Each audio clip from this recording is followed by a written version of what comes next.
This is The Speaking Show. I'm David Newman, and you're tuned in to the #1 podcast for speakers, consultants, and experts who want to speak more profitably.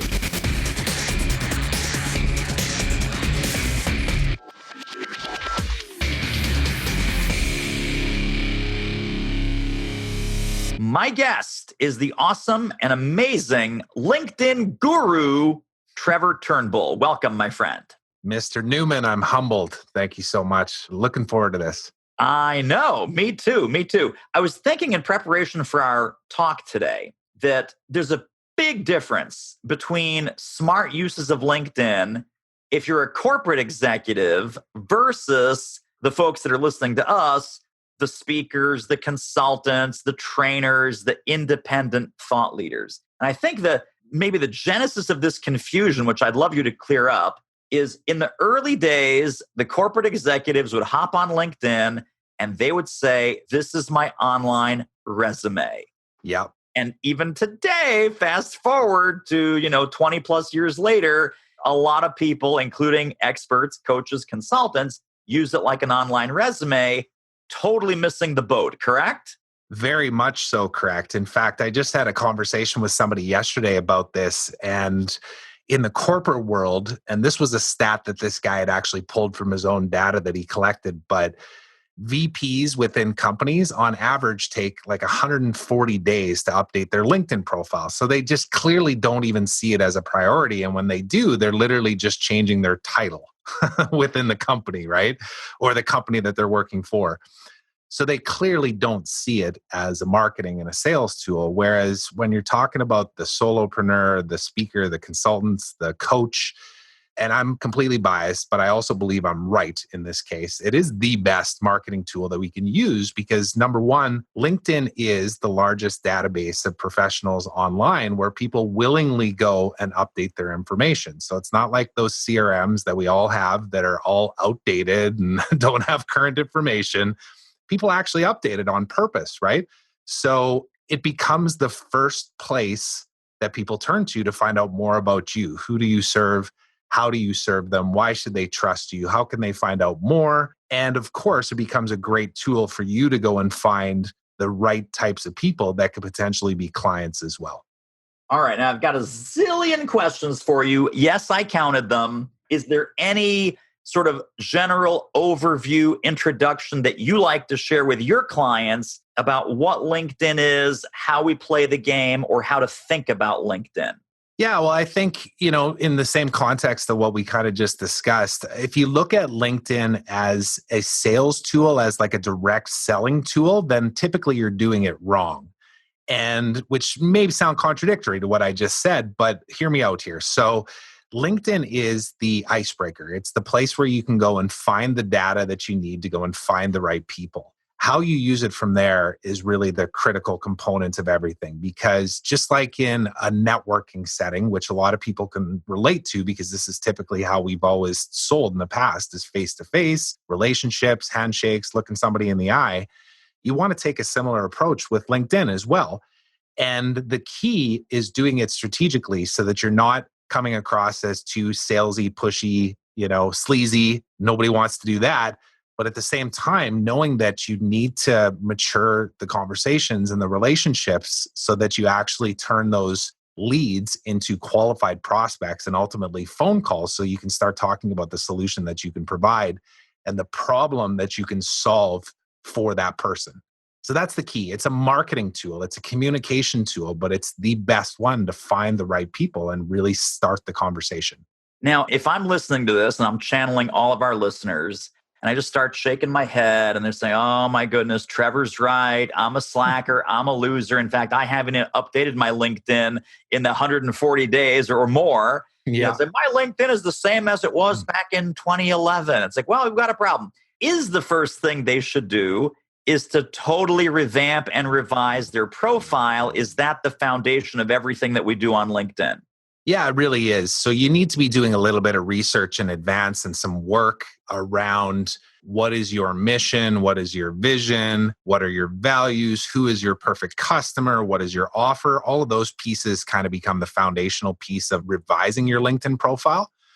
But then Absolutely. It is the starting point. And just think of it in this context. I always like to relate it back to the real world because this is where we all really do business. And it's kind of the background that I come from too, with 15 years in sales, is you need to understand the tendencies of people. So say that you meet somebody at a networking event. What do? Well, you small talk for a little bit, you hand over some business cards, you go about your day, right? What's the first thing they do when they go back to the office? They Google your name or they look up your website directly from your business card. But if they are Googling you, your LinkedIn profile is going to pop up in the top like 1 to 3 results. So it is your best first chance at a good first impression. So you want to make sure that you pay attention to the background photo, to the headline, to your photo, your profile photo, to the now about section that used to be called the summary section, to your experience, to the media that you put on there, because it all tells a story. And it really needs to be looked at like a sales page where you are telling a story and you're really speaking to one specific audience. So it's absolutely the foundation. So I think some people that have a shaky LinkedIn profile, even if it's complete, right? There's the incompleteness problem. That's a whole separate ball game. But if your LinkedIn profile is complete, but it's sort of a hodgepodge mess of a little bit of this, a little bit of that, some old you, some new you, it sounds like, based on what you just said, this is a failure to make some clarifying decisions in your business about primary target market, your niche, your focus, how you want to talk about your expertise. And I think LinkedIn is a particularly bad place to be hedging your bets and throw everything in the kitchen sink into that profile like a jack of all trades, master of none. When you work with your clients on that profile optimization piece, how do you get them to let go of some of the things that they've always been saying? And, well, Trevor, what if some business comes in from here? And what if this group wants to hire me? And sometimes, even though it's not my target market, so I do a lot of work in this industry, and they try and just throw all the spaghetti into the profile, hoping something catches someone's attention. Well, let me start with this. When you proactively use LinkedIn to connect with the right types of people that could hire you, you have to know, and I don't know what the exact stats are on this, but I got to believe it's like 95% of the eyeballs coming back and looking at you or engaging with you are doing so because you intentionally did the outreach initially. So even if that 5 to 10% becomes people that are maybe not targeted in your messaging or in your headline and your call outs, do the numbers. Even if it was 80-20, let's use the 80-20 rule, focus on those that you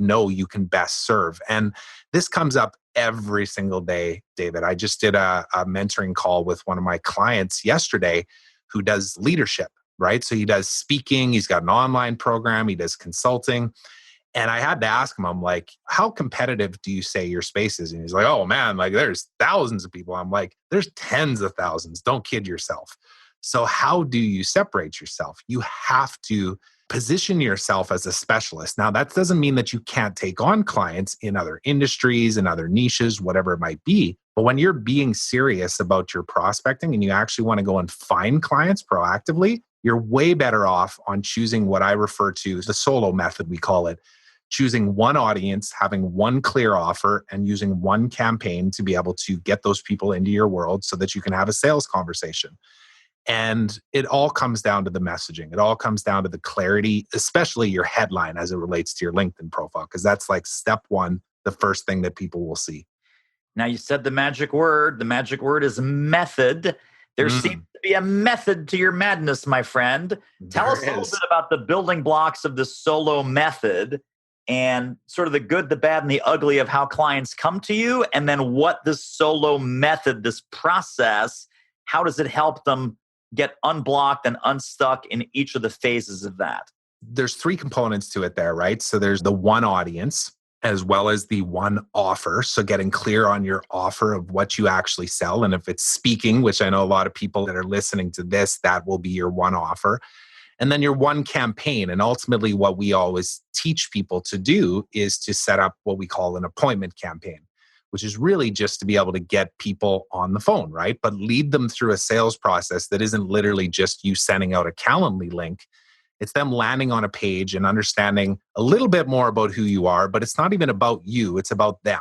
what are their biggest challenges and how can you solve them with a quick phone call. So those three combined, they create lead flow, they create cash flow, and they create workflow. So lead flow, knowing that you have your audience dialed in and that you have a campaign to drive them into.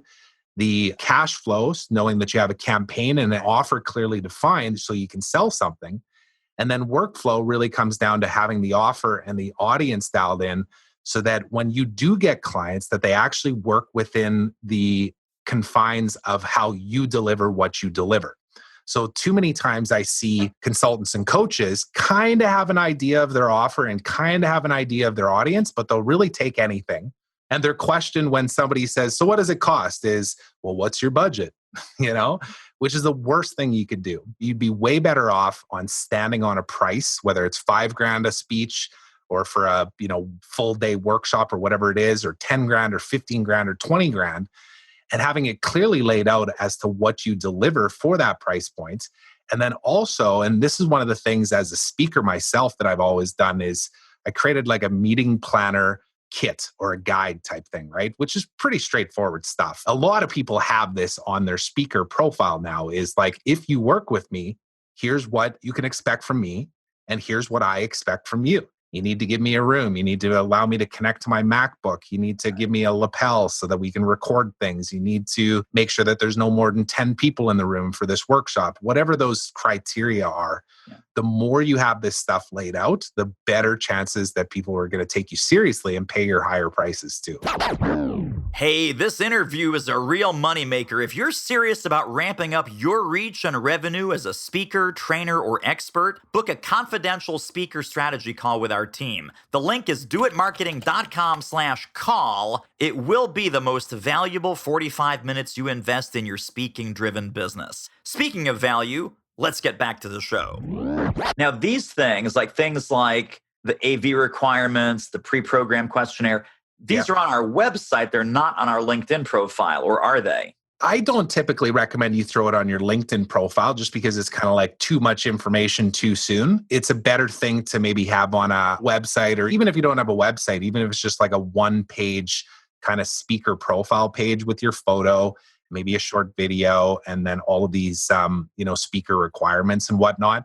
The other things that I've done as a speaker is just like clearly outlining your topics, as well as the type of audience that it's for. Like, the more clarity you can give to that buyer to understand that you're really going to get what they're trying to convey to their employees or to their, association members or whatever it might be, the better. So I wouldn't put that on your LinkedIn profile. It's more just a part of the sales process. Got it. And you're so right. I just had this conversation with a client of mine. I said, listen, clarity indicates expertise. If you're unclear, unfocused, your messaging is all over the map, they're going to assume that you're a hot mess in other areas of your business. Yep. If you are crystal clear, super crisp, and super specific in who you work with, what you do, and what outcomes you provide, they're going to assume, oh, Trevor's so smart, Trevor's so organized, Trevor's so brilliant, Trevor must cost an arm and a leg. Oh my God, this guy must be like a $15,000, $20,000 keynoter. So every good benefit, that halo effect, is around the clarity of your messaging. Clarity indicates expertise. It's so true. It's funny. We had this call on the calendar for quite a while. And in the last, I'm going to say 4 to 6 weeks, I must have had conversations with at least 5 different decision makers and 5 different clients and prospects who said to me verbatim, I no longer can even engage in LinkedIn. LinkedIn has become so spammy. Everybody is messaging me, hey, buy my thing. Hey, book a call. Hey, and first contact is what you said it should absolutely not be. Yeah. Hey, I can help you with X. I can help you with Y. Here's my calendar link. Here's my sales page. Here's my link. And people are getting bombarded with spam. Obviously, your clients are not doing this, and you teach and preach against this.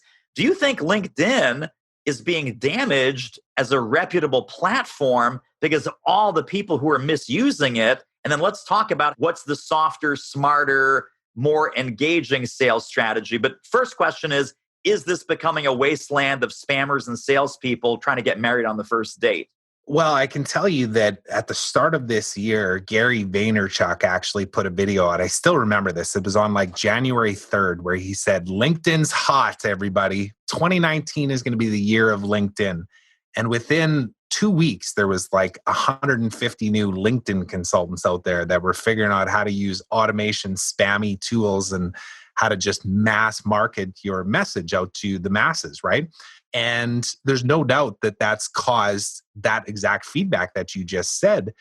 The one thing I can tell you, and this is based on us working with clients and then doing this ourselves too, is that I get feedback constantly from clients, and then I see it myself too, where prospects or people that you're trying to connect with are actually really enlightened and refreshed to see that you don't actually go in trying to pitch yourself initially on the platform. Instead, you just start a conversation the same way. And I always like, again, reference this to like the real world. You don't walk into a networking event and just fire a bunch of business cards on the table and say, call me, and walk out. This just doesn't work like that, right? So how would you do this in the real world? Well, you would connect, obviously, first. That's priority number one, is don't use the in-mail service. It can be good in some cases because it'll help you reach hard to reach decision makers, especially if you're like hosting events yourself or you're going to events, something that's very timely. Sometimes it makes sense to use an in-mail. But getting connected is what opens the door. It's kind of the gateway for LinkedIn to be able to now have a conversation and not have to pay for it, right? From there, what we teach on the sequencing side of things is the immediate follow-up should not be a pitch. It shouldn't include a link to go to anything of yours. It should just literally be, hey, it's really great to have you in my network. And if you see anything on my profile that's of interest, let me know. I'm happy to help you, or I can introduce you to someone. So that would be kind of like a rough idea of a script, right? And that would go out within like 24 hours. That's one thing too, is that if people do connect with you on LinkedIn, number one, you know they're active. So don't let those sit in your inbox for 3 years, which I've seen people do. We start with them and we go, how many contacts do you have? Oh, 10,000. I'm like, how many of them have you actually sent a follow-up message to after you connected? Oh, I'm supposed to do that? What do you mean? So, start a conversation. And I think it comes down to the intimate conversations that we can have on a more one-to-one level. And that's just a good icebreaker. The next thing that we always teach people to do is, again, from the same perspective as many other things in sales, is focus on them first. Ask them a question or a survey, right? So, your context might be, I've worked with a lot of leaders in the X space, healthcare, and many of them have told me that these are some of the challenges that they're facing. I'd love to get your feedback on this, and leave it open-ended. And then you could also add in that, I'm actually planning on creating a piece of content around this to try and support people with these challenges. So your feedback would be greatly valued. If you can get published in a major media publication, or say an association newsletter or whatever it might be, you could reference that as well, right? I'm writing an article for Forbes right now, and I'm reaching out to leaders in the healthcare space, and I wanted to get your opinion on this. That serves the ego of the other person. And it starts the conversation with, I want to learn more about what you're struggling with, so that I can start to present these pain points and illustrations and solutions in my content going forward. So that's the main way that we teach people to do it. And unfortunately, and maybe I'm bleeding into both of the questions that you had already, David, but too many people do this wrong. They do go straight into like, wow, this person's the perfect prospect for me. I know I can help them, so I'm just going to go straight for the ask. And we know what happens. It just doesn't work. It just doesn't work, plain and simple. So you have to take a longer term drip marketing style strategy like you would an email list. Right, exactly. Well, let's also then talk about, there are outreach strategies, and then there are also strategies where you can selectively sort of look at your network and do a second degree, third degree kind of pass and figure out, well, who knows who. Let's say that I'm trying to reach a guy named Bob. If your network is visible on LinkedIn, my network is visible on LinkedIn, I might realize, oh my gosh, Trevor's connected to Bob. Would it make sense for me to contact you and saying, hey, Trevor, by the way, I see that you're connected to Bob Jones over here. Do you know Bob at all, or is just Bob a random LinkedIn connection? Because I'd love to get introduced to Bob. And then you take that relationship that you discovered on LinkedIn and you take it offline to email or voicemail, or you somehow get referred or strategically introduced, but using LinkedIn as your intelligence tool, not as your connection tool. Yeah, no, that could be a great way to do outreach for sure. Like we all know that referrals are our best source of new client opportunities, right? Because they come from somebody that is already trusting in you and has a relationship with the other person. We honestly don't use a whole lot of that right now. I think if you were to do that, though, that you should, again, always lead with value as opposed to the ask. And one easy way to do that, David, is by offering up to leave that person a recommendation on LinkedIn. So when you first land on a person's profile, they're going to see the background, the headline, the summary, or the about section, rather, the experience and all that kind of stuff. And then if they dive a little further, they look into recommendations because, again, it's that trust factor, right? So most people don't proactively go looking for recommendations. They feel awkward about asking for them. They don't know if the person's going to know what to say about them.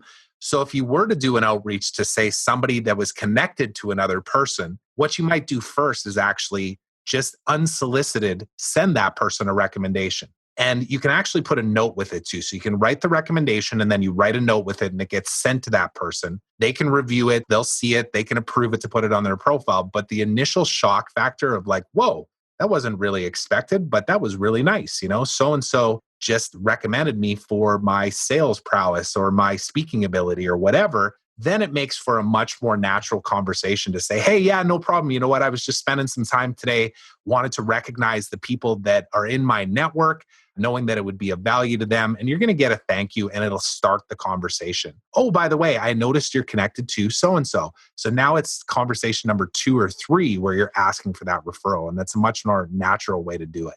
Right, absolutely. And one thing that I did not mention, but that we totally have to mention, is that I am a client and I am in your tribe. And we'll talk more about this later, but that your team is helping me do exactly what we're talking about here at scale. But let's hold off on that for a quick second. But just in case people are like, well, who is this Trevor guy? Like, should I trust him or what's going on? Trevor is the guy and the team that is doing this for me. So you will be in excellent hands when you connect with Trevor on any of the above. I want to talk about just a couple of other things that might be either important or not that important, but LinkedIn keeps on adding things. Over the years, they've added all kinds of functionality and capability. You already brilliantly talked about recommendations. If our profile is thin on recommendations, is one of the first things would be do a friends and family round and try and beef up your recommendations from like 3 to, let's say, 10, 12, 15. Would that be a good start? Yeah, it doesn't hurt. And again, I would recommend the solution I just mentioned, which is to reach out and provide a recommendation. Reciprocity. Do that reciprocity absolutely. thing. And then the other key component to it too is that if you do outreach to ask for a recommendation, which there is a way to do it on LinkedIn, you just go to somebody's profile, you click the little drop down, and it'll say ask for a recommendation or something to those terms, is to give a little context, right? So don't just say, hey, can you recommend me? You want to say, hey, can you recommend me for that speaking gig that I did for you guys in Tallahassee where I talked about X and the audience was very engaged and providing lots of feedback? Can you talk specifically about the engagement that I created within my speaking? And now you've got a specific thing that that person can recommend you for, and it doesn't become a daunting task. It becomes a 10-minute quick write-up and a submission back to you. And I know these have been much maligned and much misunderstood. When LinkedIn rolled out skills and endorsements a few years back, people were like on this frenzy. Oh, I got to build up my skills. I got to get to 99 plus. I got to get skills. And of course, we were constantly being pestered back in the day. Endorse Trevor for internet marketing, endorse Trevor for LinkedIn, endorse Trevor for keynote speaking. That has faded away, that they're less aggressive now in putting that in your face all the time. Are skills and endorsements an area of our profile that we even need to worry about these days? It's definitely a tertiary consideration. It's well down the list. The reason I say that is because, LinkedIn back in the day, what we used to teach like 10 years ago was all about keywords and searchability, right? So it's like, if you're in internet marketing and you want to get internet marketing clients, you would just litter your profile with internet marketing. And then when people search for it, you pop up to the top. Well, nobody searches LinkedIn that way anymore. They're looking for specific people or they're Googling and then they're getting to LinkedIn that way. So really the endorsements and skills is really just another level of social proof, I guess you would say, if somebody was scrolling through and they saw you had 50 recommendations and you had very clear messaging as to who you serve, and they see that other people have endorsed you for those skills, it just adds a layer of credibility. But I would not focus on it a ton. Like when we first work with people, we focus on their background photo, their headline, and their about section, and that's it. And we say, yeah, work on those other things, but this is all we need to really start doing outreach. Last question, then I want to kind of get into a little behind the scenes of Trevor, the entrepreneur, Yep. and sort of your journey that brought you to where you are today. This has gone hot and cold over the years. LinkedIn groups, good, bad, ugly, past, present, future. What's your best advice on groups? They've changed a lot over the last couple of years in particular, and they used to be our primary source of lead generation. They were amazing. In fact, I ran a group along with Lewis Howes, who some of your listeners might know as well. So we ran a sports recruiting website and we had a group called the Sports Industry Network. And at the time when I started working with Lewis, we had 15,000 people in it, which was a good sized group. But within like 8 months, we grew it to like 60. And now there's almost 200,000 people in that group. And there's probably 80,000 sitting in queue waiting to be let in because it's just since died. I no longer do that with Lewis and he's just kind of, let it sit. But there's really no point of letting those people in and trying to use it proactively because they took away a feature that was an announcements feature. I can't remember what the exact name of it was, but essentially allowed you to send a direct email into somebody's inbox on a weekly basis. And we used to fill up webinars with like 300-400 people with one of those messages on a weekly basis. And obviously it was a big audience, so that was why. But then LinkedIn took it away and they literally killed groups. You can still do like an endorsed post type thing through a group. So if you're the owner of a group, but it doesn't get delivered as effectively as it used to somebody's email inbox. It gets lost in the stream of notifications on LinkedIn. And tell me the last time you were in a group and engaging in there or asking questions and getting feedback. Like they're dead. I'm not going to lie to you. They're dead. We don't use anything to do with that as a strategy in the way that we teach what we do for outreach. Being an industry insider as you are, you may have some inside scoop on what Microsoft is hoping to do with LinkedIn groups in the future. And we've had some rumors, right, of, groups are coming back. They're really hot on groups. Just wait. And it's been like 2 years since, quote unquote, groups are coming back. Yeah. Any insight into what their plans are, or we really don't know? I really don't know what's next. I know that this endorsed post thing is something that's fairly recent that was in an attempt to kind of resurrect what used to exist in email the entire group feature. But again, why it used to be really effective was that it would actually send an email to your inbox. So it wasn't leveraging the LinkedIn platform for notifications. It was leveraging email. And then that's where things got a little dicey too, is that as soon as Gmail started changing the way that they delivered emails with the 3 inboxes, primary, social, and promotions, now all of a sudden every email from LinkedIn, like a notification email, started going into the promotions folder and nobody was seeing it. There's more to LinkedIn resurrecting groups than just them doing it. It really relies on other platforms and ways of communication to really make it work. So Right. I don't see anything in the near future, but I could be wrong. Who knows? Maybe they'll bring something Okay. back. Super quick commercial break. Isn't this interview amazing? If you'd like to get more ideas on how to start or grow your speaking business fast, pop over to our free training at doitmarketing.com/webinar.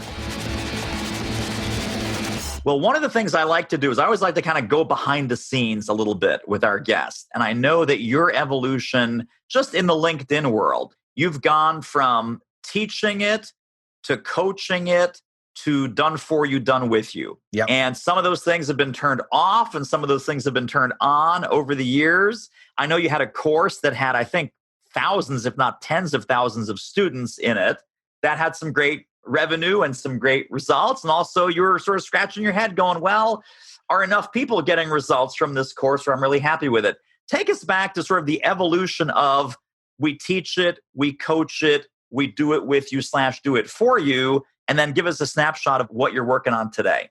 Sure. Yeah. So it was about 2009 when I first kind of got into this space, really. I had owned a website development company 4 years previously, but venturing into the social side of things was 2009. And for me, it was in the sports industry. So, kind of related to what we were talking about there. So, I started using LinkedIn myself and reaching out to executives and consultants in the sports industry. And I saw this need and this like opportunity with the platform. So, naturally, I thought, well, I'm going to create a course back in 2009. So I registered a domain called linkedinfluence.com. And then about a year went by and I didn't do anything. And I was kind of running in the sports and social media circles. And then I knew of Lewis, who I mentioned already previously, and he knew of me. And at the time, he had the same idea. We just didn't know each other then. So he looked up Linked Influence, the domain, and said, who owns this? And it happened to be me. And that was how we actually got connected. So that was kind of a neat story of how we worked together for like 5 years. But Lewis went on to launch Linked Influence, and it was really successful, and it helped a lot of people with like job seeking and personal branding. And then when he launched his podcast, his School of Greatness, I circled back in and I actually took over Linked Influence. I think we had like 26,000 people go through that program. It was really incredible. And in about 2014, I saw a need to start to shift the LinkedIn training more towards lead generation and sales. So I launched a program called 30-Day Sales Machine. We ran it for about 2.5 years or so. And it was really more geared towards how to use LinkedIn proactively to get new clients. And last year, in about March, when you and I met for the first time, it really hit me that we had a lot of people going through our online training. But just like all online trainings, most people don't open them. Even more people that even open them don't do the work.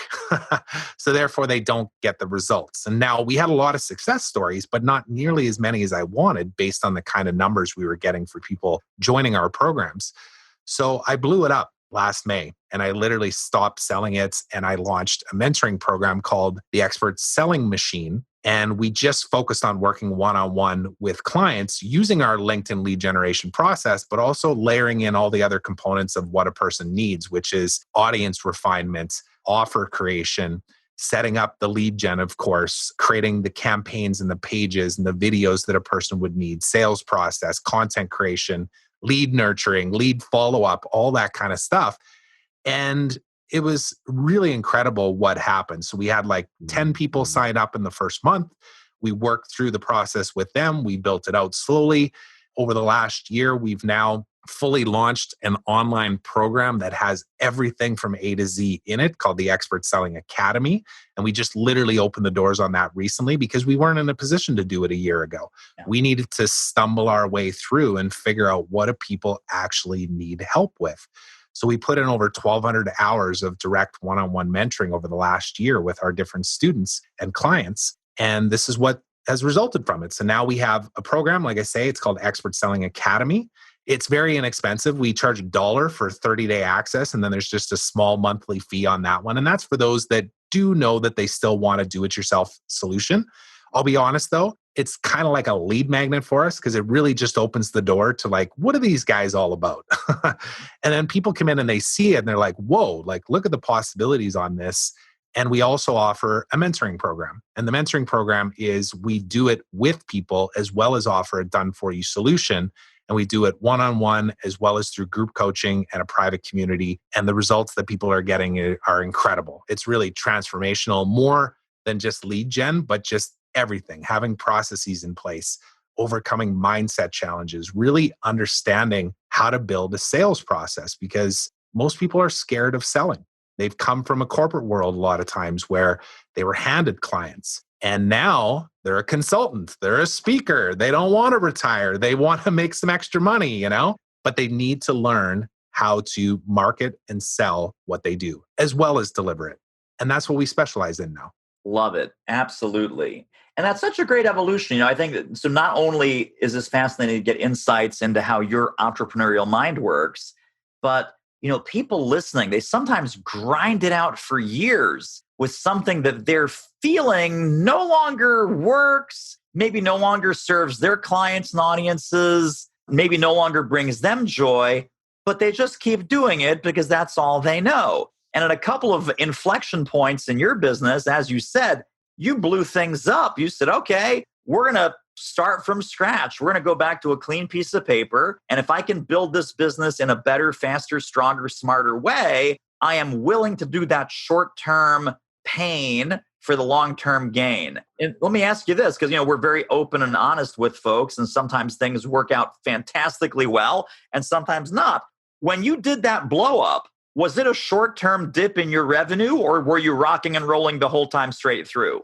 Well, the initial first month was pretty good, even though we did it at a lower price point because we wanted to just get the experience and kind of do it like a beta launch. But the first month was pretty good. The second month, we didn't factor in the fact that we were going to be so busy delivering these one-on-one services that we didn't have time to focus on lead gen and sales.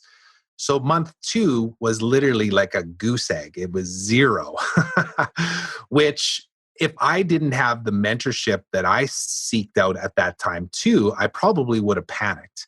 But I actually had a community, including yourself, like this is how we met. And I know we've kept in touch and talked through all of these different things, but being able to throw it by people and go, is this normal? Like, am I doing the right thing? Is this going to like pick up again? And it did, and it had up months and down months. And we kind of, worked our way through our processes to figure out how to best deliver this service while not stretching ourselves too thin. A year later, we've hit our stride. Like we know exactly how to deliver what it is we sell. And we have an amazing team of people. It's not just me anymore. It used to just be me. And now I have people that specialize in all the aspects of what we teach in our program, from the LinkedIn lead gen to the landing pages, to the sales process, to the content creation. I can definitely attribute my ultimate success in what we've done to the fact that I was able to ride out those highs and lows and turn to mentorship and amazing relationships like the one I have with you to be able to ask questions and go, you ever dealt with this before? Yeah, no, I have. Yeah, you'll see it through. Yeah. Have you considered hiring this person, or have you considered putting this process in place? It makes all the difference, which is why it really solidified what we were doing in offering mentoring, to know like this is how we can best serve people. Right. No, such a great story. Well, let me ask 2 final questions. The second question is going to be, how do people get connected and stay connected to all of your genius? Before that, though, looking at everything we've talked about in the world of LinkedIn, if people were to walk away from this episode with one overarching concept based on our conversation, what would you hope that would be? I think the biggest thing is, and I always tell people this whenever I do interviews or talk about this topic, is ask yourself, have you actually leveraged LinkedIn to its fullest? And most people will say no. They'll say, well, I got a lot of contacts, like 10,000 plus, but that's not what I'm talking about. I'm talking about, when was the last time you actually proactively reached out to those people? When was the last time you did that and actually tracked what they said back to you and had a well-structured response ready to go, so that you could build a sales pipeline that was consistent? So you're not chasing your next client, so that you're not landing a client and getting busy with delivery and then going, oh, geez, now I got to go back to the well again and resurrect all those conversations that I started 6 months ago and then let die. You have to do this consistently, but it doesn't need to be hard. It doesn't need to be time consuming. You just need to know where your skills lie. And you need to know which parts of this you should offload to either an assistant or a piece of software, or which parts are worth your time to actually invest in communications and relationship building. Right. Or you can also outsource, for example, to an awesome, amazing team. Cough, cough, wink, wink, nudge, nudge. And Trevor can help you with that too. So on that note, how do people get connected and stay connected to all of your awesomeness and get more Trevor and more great LinkedIn advice at their fingertips? Yeah, well, connect with me on LinkedIn, of course. That's the first place I always say. So just search for my name on there. You'll find me. There's a handful of other Trevor Turnbulls out there, but mine will be pretty obvious. And then the other thing would be just one link. Just go to expertselling.com. And that page will link you up to a video that actually clearly outlines the whole solo method that we talked about briefly here. It talks about 3 case studies in particular of people that we worked with and the challenges they were facing as it relates to each one of those things that we addressed in our solo method, and how we were able to work with them and achieve some pretty incredible results with them. And yeah, just, reach out, start a conversation. Let me know where you're at. And I love connecting with people in your network too, David. Like, obviously, what you provide as a service to support speakers is such a great complement to what we do. And vice versa. We have people in our program that are looking at speaking not only as a means to make an income, but also as a means to be able to sell the services that they do as well. So it's just such a great fit. So reach out to me, connect with me, let me know you heard me on this podcast as well, so I got some context as to where you're coming from. Awesome, my friend. We have to have you back to keep our finger on the pulse of LinkedIn, and we will talk again soon. Let's do it. Thanks, David. Well, that wraps up another episode of The Speaking Show. Hey, tell you what, if you like us, rate us and review us on iTunes. Subscribe. Tell a friend. Go grab the notes and downloads and extras at thespeakingshow.com. See you next time.